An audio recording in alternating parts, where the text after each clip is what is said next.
They laughed at her hoodie. They sneered at her worn sneakers. In seat 18B, she was the nobody. A cabin full of suits and influencers turned her into their joke. Then the cabin shook, windows filled with silver shadows.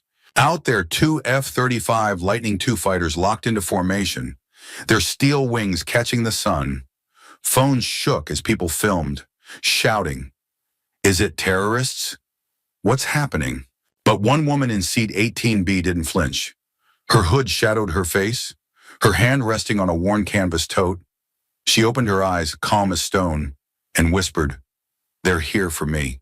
Before we dive into this story, where are you watching from? Let us know in the comments. Welcome to Grateful Stories, where tales of compassion and kindness are told. Let's uncover what really happened. American Skies Flight 418 lifted off from Chicago at dawn. Sunlight poured through the oval windows, washing the cabin in pale gold. Business chatter filled the air, clipped voices mixing with the hum of engines. Men in tailored suits scrolled through glowing tablets. Women in pressed blazers rehearsed presentations under their breath. The aisle smelled faintly of espresso and polished leather briefcases. In row 18 sat a figure who did not belong, at least not in their eyes. Madeline Cross slouched against the window of seat 18B. Hood pulled over her dark hair. Her sweatshirt was frayed at the cuffs, her sneakers worn and uneven. A canvas tote rested on her lap. She held it tight, as if it anchored her in place. Its faded stitching carried the weight of years, though no one cared enough to notice. Across the aisle, Anthony Graves leaned back with practiced arrogance. Mid-40s, pinstripe suit, watch gleaming. He thrived on being heard. "Look at 18B, he said. "Loud enough for 2 rows. Standards must be slipping." Kyle Morton, younger and eager to impress, let out a sharp laugh. Probably spent her last paycheck for that seat.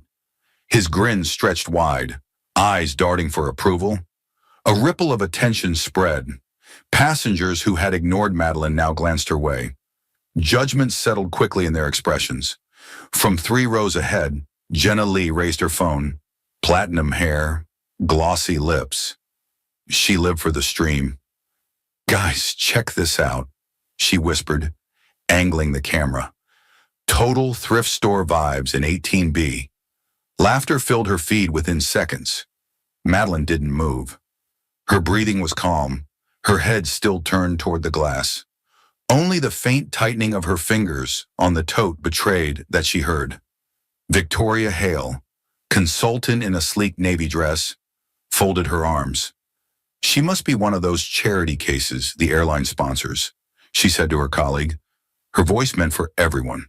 Her earrings caught the light as she smirked. Her words landed easily. A wealthy couple across the aisle, Claudia and Gerald Whitmore, added their disdain. "She looks lost," Claudia muttered. Gerald, still scrolling stock prices on his phone, didn't glance up. Wrong flight, maybe. The current of contempt thickened. It spread like smoke through the cabin, passengers whispering, pointing, some shaking their heads. A tall flight attendant approached. Ethan Clark, his buzz cut sharp, his uniform immaculate. He set a cup of water on Madeline's tray harder than necessary. His eyes narrowed as if she were an inconvenience. She brushed the cup lightly with her fingers.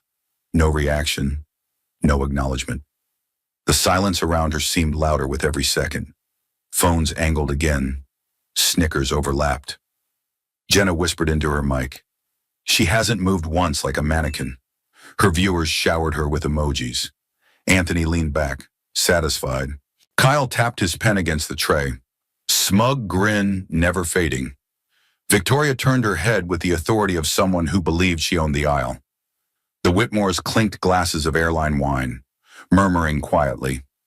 Gerald raised a brow at Claudia. Both shared the same indulgent smile. Through it all, Madeline sat unmoved. Hoodie shadowed her face. Tote clutched close. Eyes closed to the noise around her. Minutes dragged. The cabin's cruelty grew bolder. A young man snapped a photo, whispering to his friend. Someone else chuckled under their breath, shaking their head. Ethan passed again with the cart. His jaw clenched as his eyes flicked toward 18B. He shook his head slightly, moving on without a word. Outside, the sky opened wide, clouds scattering like broken glass. Inside, tension pressed down, the air thick with judgment. Anthony checked his watch, smirking at Kyle. "Imagine the story trapped on a flight with a street drifter," he said. A few passengers laughed nervously, feeding off his tone. Jenna leaned closer to her camera, lowering her voice for effect. "I swear, guys, she hasn't even blinked." Her screen lit with reactions, the crowd eating up the scene. Victoria shifted in her seat, voice sharp. "This is offensive," she muttered. "We work hard for these tickets. Look what they seat us with." Her colleague chuckled, nodding in agreement. Claudia sipped her drink and adjusted her diamond bracelet. "People should know their place," she said. Gerald finally looked up, smiling faintly, then returned to his phone. The cabin had transformed into a chorus of contempt. Every word circled back to 18B, every glance sharpened by superiority. Madeline's eyes remained shut. Her stillness was misread as weakness, her silence mistaken for surrender. Then the intercom buzzed. A burst of static crackled through the cabin speakers. The captain's voice cut in, strained and urgent. "Ladies and gentlemen, we've received an unidentified warning signal. Please remain calm and seated." The words froze the room. Glasses paused midair. Phones lowered. Every head turned, waiting for more. For one long second, no one moved. The hum of engines was the only sound. Then panic erupted. A man shouted, "Is it a bomb?" A woman gasped, clutching her child tighter. Passengers leaned over armrests, pressing faces to windows. Anthony gripped his armrest, color draining from his face. Kyle cursed under his breath, no longer smirking. Claudia clutched Gerald's sleeve. "Knuckles white," Jenna whispered frantically into her phone. "Guys, something's happening. I don't know what this is." Her audience flooded with question marks. Madeline opened her eyes. Calm, steady, unhurried. She sat upright, one hand tightening around the tote. The cabin's ridicule had vanished. In its place, fear took hold, and no one yet realized how quickly the two were about to collide. The first scream shattered the cabin. A man in row 20 yelled, "Is it terrorists?" His panic ricocheted across the aisle, stirring chaos. Passengers lunged for windows. Phones shot shaky footage into the sky, fingers fumbling for focus. The hum of fear grew louder than the engines. Then the shapes appeared. Two F-35 Lightning II fighters cut through the clouds, sleek, sharp, painted in gray steel. They slid into formation beside the commercial jet, close enough to see panels glint in the sun. Gasps spread like a wave. A woman covered her mouth, whispering prayers. A man dropped his phone, the clatter drowned by shouts. The fighters held perfect pace with the airliner, their presence undeniable. The roar of their engines pressed through the cabin walls, rattling trays and shaking cups. Madeline Cross opened her eyes, calm, steady, unflinching. She leaned forward just slightly, her voice low but clear. "They're here for me." Her words traveled farther than she intended. Anthony Graves shot from his seat, finger jabbing the air. "For you, don't be ridiculous." His voice cracked with anger, his certainty shaken. Jenna Lee swung her camera with glee. "You guys," she whispered to her stream, "this woman thinks those jets are here for her. She's insane." Her feed lit up with laughing emojis. Madeline didn't flinch. Her hand slid toward the tote resting on her lap. Her gaze never left the fighters pacing them through the sky. Frank Doyle, the old veteran, sat rigid 2 rows back. His hands shook as he adjusted his glasses. He leaned forward, voice trembling. "That tail code, that's the presidential squadron."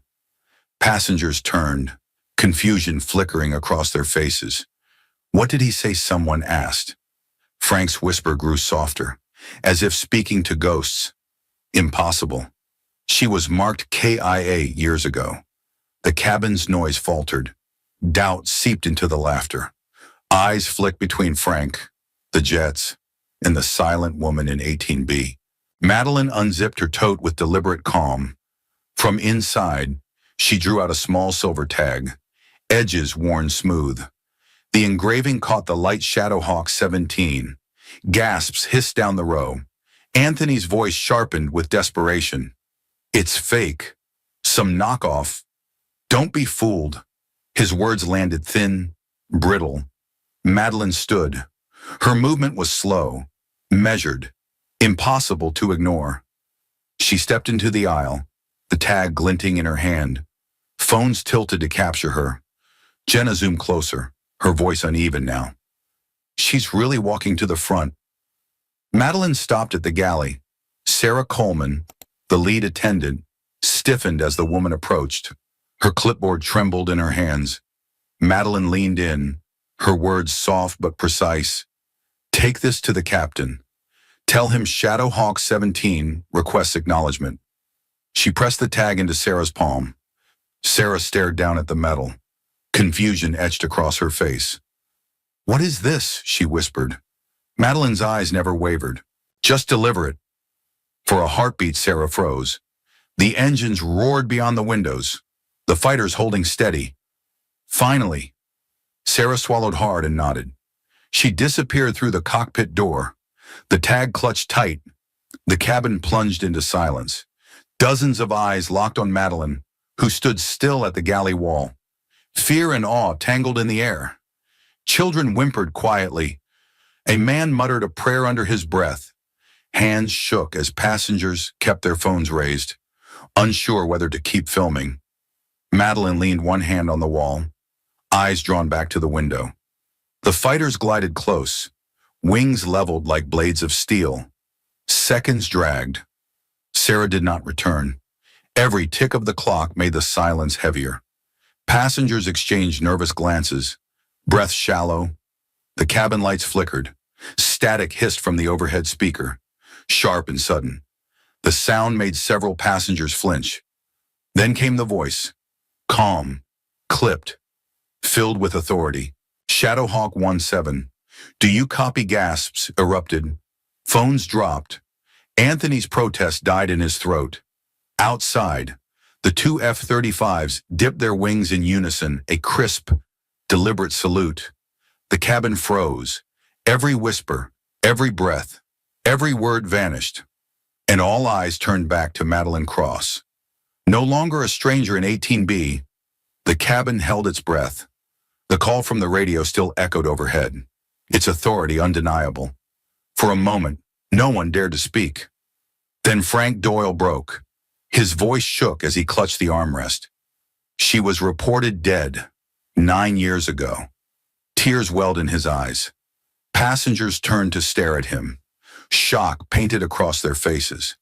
A veteran's words carried weight, and his grief was raw. Whispers surged like a current. Laura Benton, the journalist, stood with her notepad trembling in her hands. No, she said loudly, her voice brittle. This is staged.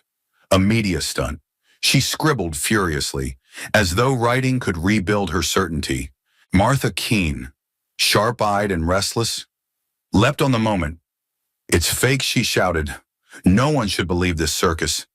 Her cheeks burned with anger, her words more desperate than confident. The cabin fractured instantly. Some leaned forward in reverence, convinced they were witnessing history. Others clung to denial, refusing to surrender to the impossible.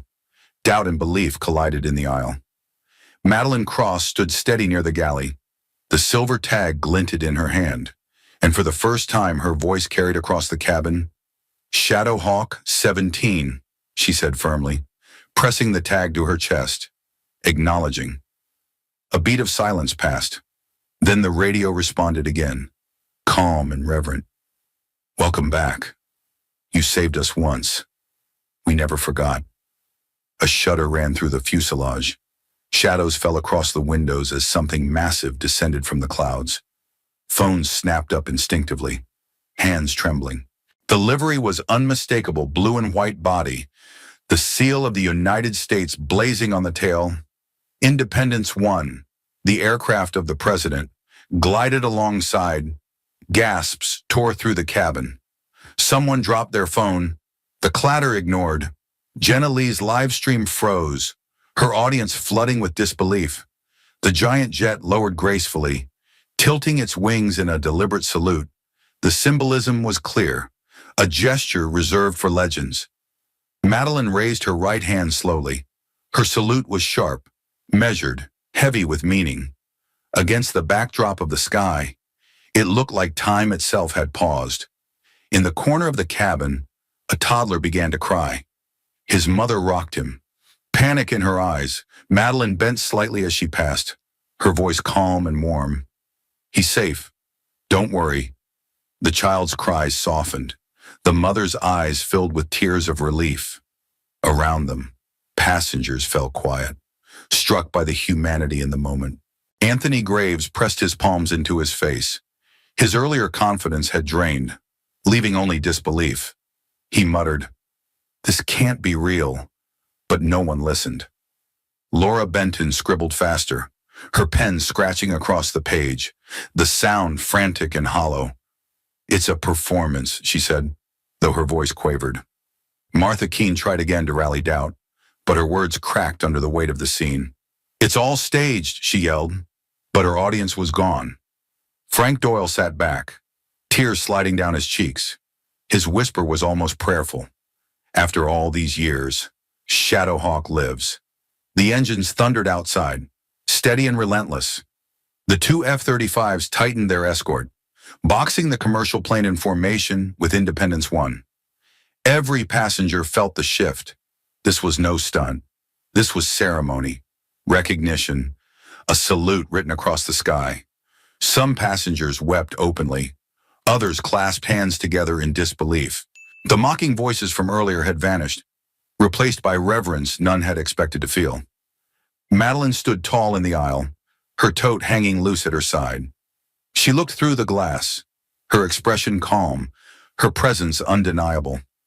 A young man whispered, his voice awed, "If this is real, we're watching history unfold." His words rippled down the row, sparking a quiet hush. The captain's voice returned over the intercom, shaky but composed. "Ladies and gentlemen, we are in formation with Independence One. Please remain seated." Even he could not hide the awe in his tone. Phones lifted again, not to mock but to document. Screens shook as hands trembled, desperate to capture proof. This was no rumor. This was reality. Jenna Lee's chat exploded, her viewers spamming disbelief. "Who is she? Shadowhawk is alive?" The influencer's smile had vanished, replaced by dread. Madeline's gaze never left the sky. Her voice was soft but steady, cutting through the silence. "I chose to disappear." She paused, eyes fixed on the presidential jet. "But when the sky calls, I am still Shadowhawk." The words landed heavy, like steel. No one dared respond. The cabin was united now, not in doubt, not in fear, but in awe. The woman they had mocked as nothing more than a shadow in seat 18B had revealed herself, and the world outside had answered. The engine softened as the plane dipped toward Washington. Clouds broke apart, revealing the river curving below and the monuments of the Capitol gleaming in the morning light. The passengers leaned toward the windows, stunned into silence. Runway lights lined up in a perfect row. The captain's voice trembled over the intercom. "Ladies and gentlemen, prepare for landing." His words carried awe more than routine. The aircraft jolted as wheels met asphalt. Brakes roared, pressing everyone back into their seats. Outside, the escorts held formation, their silhouettes sharp against the sky. Beyond the glass, the tarmac was alive with flashing lights. News vans stood in clusters, camera crews already waiting. Police vehicles and black SUVs lined the edges, like pieces on a chessboard. Inside, no one spoke. Every passenger understood they were landing into history. Their faces reflected both dread and wonder. The cabin doors hissed open. Cool air swept in from the jet bridge, tinged with the metallic scent of cameras and microphones. The silence broke into a low murmur as passengers realized what awaited them. Madeline Cross rose without hurry. She pulled the tote strap over her shoulder and stepped into the aisle. No hesitation, no backward glance. Anthony Graves shrank into his seat, phone buzzing relentlessly in his hand. He answered one call, only to hear his firm had lost a billion-dollar account. His face drained of color. Kyle Morton avoided his eyes, staring down at his shoes. The swagger he carried earlier had vanished completely, leaving only shame. Jenna Lee scrolled through her feed, her fingers frantic. Her stream had exploded worldwide, but the comments were vicious. Sponsors cut ties. Her screen filled with cancellations. She covered her face, trembling. Victoria Hale tugged her blazer tighter as her phone rang. Her biggest client had terminated their contract. She whispered a hollow plea, but the line went dead. Martha Keene read the email on her tablet. Suspended. Effective immediately. Her lips parted as if to protest, but no words came. Other passengers hid behind lowered gazes. A few deleted photos from their phones. Some whispered apologies to no one in particular. The weight of their judgment now turned back on themselves. Madeline walked past them, calm and steady. Her tote swung lightly at her side, her hoodie still shadowing her face. Nothing about her had changed, except the way every eye followed her. She stepped into the jet bridge, where the clatter of cameras grew louder. Photographers surged forward, shouting questions. Who are you, Shadowhawk? Why return now? She ignored them. Her steps were deliberate, her gaze fixed ahead. She did not quicken, did not slow. Then, at the edge of the crowd, a man appeared. Daniel Cross, her husband. Plain jacket, no uniform, no medals. He looked like any traveler, except the crowd parted instinctively as he walked. Madeline reached him. For the first time, her eyes softened. No dramatic embrace followed. No words for the cameras. Their hands brushed, fingers linking quietly as they continued forward together. A black SUV idled near the curb, engine rumbling. Its tinted windows mirrored the frenzy of reporters behind them. A security officer stepped forward, tall and nervous, his voice catching. Ma'am, the vehicle is ready. Orders from the highest level. His hands shook as he opened the door. Daniel guided her gently, but she stepped inside on her own. He followed, closing the door with a calm finality.